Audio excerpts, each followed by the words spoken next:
matchmaking. Today we're gonna run down the best matchmaking for 2026 in the UFC White House card, because you already know Donald Trump was talking about 9 title fights in the White House card, which I absolutely don't believe at all, but you know, it might be true actually. So we're gonna run down the best matchmaking to put, the 9 champs and the best fights we could put into this White House card in this video. I hope y'all like, comment, and subscribe, man. We're trying to reach to 100,000 subscribers by the end of 2027, man. And yeah, let's get straight to it. Kayla Harris versus Valentina Shevchenko for the first fight of the card for the championship event at the White House. I say do this, book this, make this happen, because I know Kayla Harris is beating Amanda Nunes. Amanda Nunes is not like that anymore. Kayla Harris is entering her prime right now, so obviously she's gonna win. And I feel like this is the best thing the UFC could do for the women's division, because you know, obviously they're gonna have women's fights in here too, because they don't want to leave the women now. It's gonna look bad on America for them to do that low key. So I feel like this is the best fight they could make, and it's entertaining. It's gonna do sales. It's champ versus champ in Kayla Harris and Valentina Shevchenko. Very skillful 2 fighters. There are problems in the women's division. These are the 2 best fighters in the UFC right now as we speak. So I feel like ain't no better matchmaking than to book this fight right here. And I know Valentina Shevchenko might have a little problem with Kayla Harris. Kayla Harris is very roided up. She looks tough. I ain't gonna lie. Allegedly though, I know she ain't roided up though. I was just making a joke there, by the way, guys. I don't want to get sued and shit, but yeah, I feel like this would be honestly good fight. And honestly, for this fight, I'm gonna have to lean towards Valentina Shevchenko, man. She's skillful. She got all the accolades. Kayla Harris is just big and strong and got good submission and is very good on the ground. I get that. But Valentina Shevchenko, good all around. She's a true MMA fighter. I feel like she's the best women's fighter in the UFC right now as we speak, because she beat freaking Zhang Wang Li. So Zhang Wei Li, what the hell. So yeah, honestly, I'm never doubting Valentina Shevchenko ever again. She always came through the parlays. Book that fight for the first fight in the White House. The rematch between Joshua Van and Pantoja, or if Joshua Van ain't champ no more, because Tatsuro Taro's coming in and they're gonna book the fight in Japan. So I kind of feel like Tatsuro Taro is gonna beat Joshua Van. So it's either one of those, Joshua Van or Tatsuro Taro. But Pantoja needs that rematch, man. Y'all already seen what happened. He broke his arm. It was like a fluke win for Joshua Van, but you know, congratulations to Joshua Van at the end of the day, man. He wrapped the belt around his mom's waist. Ain't no better feeling the man could feel than doing that, having your dreams come true, you know what I'm saying? Joshua Van is very motivational. He is not he's not at fault for that fight though, by the way, so I just want to get that clear. But yeah, this rematch would be honestly fire, bro. I would love to see Joshua Van versus Pantoja. It's sad that it had to end the way it ended, because the fight was looking good, man. Pantoja was on the pressure, going straight at him. He did not leave nothing behind in the training camp. He went straight to it. So I would love to see how this fight would have ended out. But yeah, either Tatsuro Taira versus Pantoja or Joshua Van versus Pantoja, book it. Sean O'Malley versus Peter Yan rematch. I know a lot of people might just go quick to the comment section and target me for saying this, but let me tell y'all something. UFC is an entertainment business, man. I hope y'all know that actually. I think that's what they're planning on doing too. I think Sean O'Malley, they booked him against Sonya Dong, so Sean O'Malley could get an easy win off that. I know it's not going to be too easy, but Sean O'Malley is going to win off his Chris kickboxing. But I think this is a good fight for the White House card. It's Sean O'Malley versus Peter Yan for the bantamweight belt. I know I personally want Marab to be champ again, bro. I love Marab as a champ, man. Like, bro, he was so active. He would always bring the entertainment. He was very funny.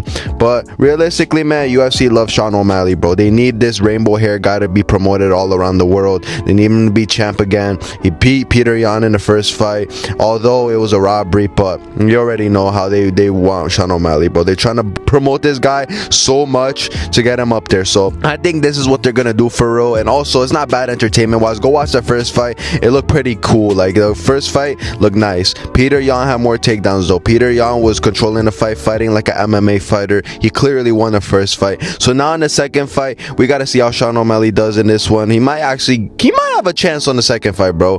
Don't get it wrong, man. I know a lot of people might sleep on Sean O'Malley, say that he's not good, he's ass, 0 grappling, but bro, he's not that bad, man.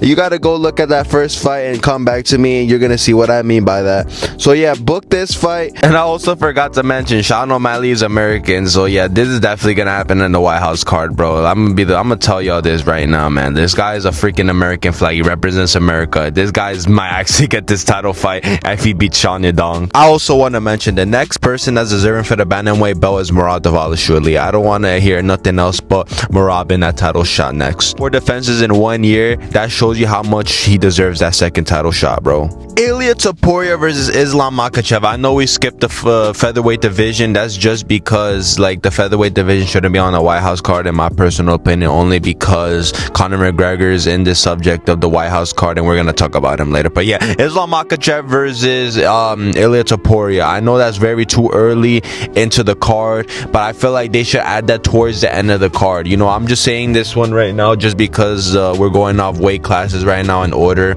So yeah, Islam Makhachev versus Ilia Topuria for the 170 strap, so for the welterweight belt. I'm gonna give y'all my real take on this. I want Ilia to win, don't get me wrong. Ilia is very skillful, very talented. He came up for 135 though, we're not gonna forget that. This guy's small as hell. He came up from bantamweight, now he's thinking about moving up to 170, so that's very different weight difference right there, very crazy. So I feel like Islam Makhachev is gonna be able to beat Ilia Topuria at 170. He's too big, you know what I'm saying? I feel like that way is just actually gonna make a difference. So I would love to see this fight, but for the co-main event though, obviously not like early into the White House card, because that obviously wouldn't make sense. Ilia Topuria, Islam Makhachev are 2 of the biggest stars in the UFC right now. So yeah, put it in the second, because they already know they're gonna put Conor McGregor the main event. Let's be real here, guys. Like, that's definitely gonna be what's gonna happen in this one. So yeah, honestly, bro, this is gonna be a very good fight. Champ versus champ. So we never seen a double champ versus double champ ever in UFC. This is gonna be the first one in the UFC history. Why not make it in the White House, man? That would only make sense. And I know Donald Trump said 9 title fights in there. That's why I think it's cap. That's why I'm giving y'all my freaking predictions of the White House card of what they should do. So yeah, book that one. Hamzat Chimaev versus Ian Gary. I know a bunch of y'all gonna be in my comment section talking about, bro, what are you talking about? Ian Gary is a different weight class than Hamzat Chimaev. But bro, we're talking about entertainment right now, man. The time is gonna go back. Conor McGregor versus Khabib. This could be another one. Why not book it at the White House card? It only makes sense. It has a story behind it now. They used to be cool. Now they're not cool, because y'all seen that footage of Hamzat Chimaev getting mad because he got tapped in the back. So why not settle their differences in the octagon in the White House, man? That's gonna sell a lot, bro. It's not even gonna sell. Like, it's just everybody's gonna want to see that fight. So if Donald Trump is yapping that much, talking about 9 title fights, why not do this, bro? This would be absolutely amazing. Ian Gary gets a title shot at 185 and try to get that belt off Hamzat Chimaev. My personal opinion, I think Chimaev ragdolls Ian Gary, but you never know. Ian Gary is very skillful. He's good on the feet. He's also good at the takedown defense. Y'all seen what he did against Bilal Muhammad. But this is Hamzat Chimaev's wrestling. I understand that Hamzat Chimaev just doesn't care. He just goes in and shoots for the shot.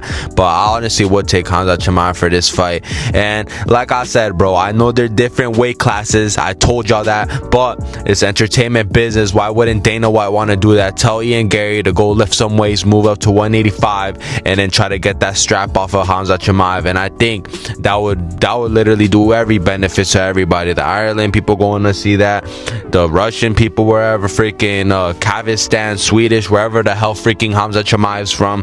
That would be amazing, man. So book that fight. I want to know what y'all think about that in the comments. I feel like this one is gonna bring me a lot of comments saying, oh, you're crazy, you're casual, that's not gonna happen. But watch, bro, this would be amazing. Alex Pereira versus John Jones. Y'all already know this, already been rumored plenty of times. Dana White has been hinting on this fight for the White House, and that's what it's looking like it's gonna be. It's gonna be John Jones versus Alex Pereira to try to get Alex Pereira that 3rd title belt. That's what I'm saying. Like, imagine, bro, the main event, Conor McGregor versus Michael Chandler. The co-main event, Alex Pereira versus John Jones. In the 3rd co-main event, Islam Makhachev versus Ilia Topuria. That would be history and the best card to ever be made. So I say, why not do this Alex Pereira versus John Jones? Because I feel like John Jones definitely needs to fight Alex Pereira, because Alex Pereira has the most star power in the UFC, in my personal opinion. I think this guy might have a close chance of beating John Jones, but obviously John Jones is well everywhere, good at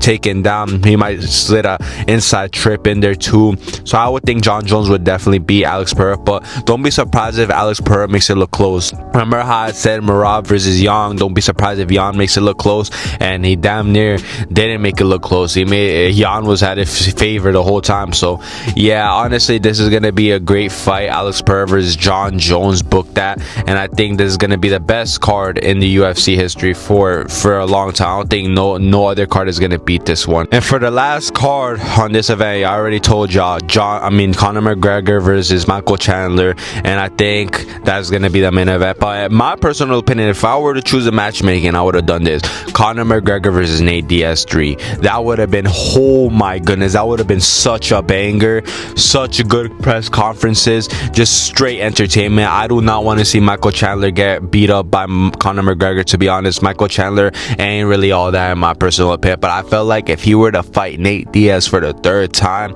that would sell numbers. Everybody would be hyped. Although it's Conor McGregor, he sells numbers anyways, so it would have been so much better if it was Nate Diaz, bro. Just the history behind it. What does Michael Chandler have to do with this Conor McGregor thing? I don't know. A lot of people like to see that Michael Chandler is Conor McGregor, but I don't see the hype. I would see more hype into some history behind it, which is Nate Diaz versus Conor McGregor. That's it for the White House card. We're gonna add one more bonus, man. One more bonus to this one, and I feel like this is gonna be the best out of all. I say Max Holloway versus Jorge Masvidal. Obviously at a catch weight, but it would be nice to see the founder of the BMF belt fight the new guy that's the BMF belt. It would be such a good fight, but obviously I don't think it's gonna happen. Jorge Masvidal's too old. He's retired. I don't think he's even thinking about coming back, but maybe that White House card might convince him to come back into the game.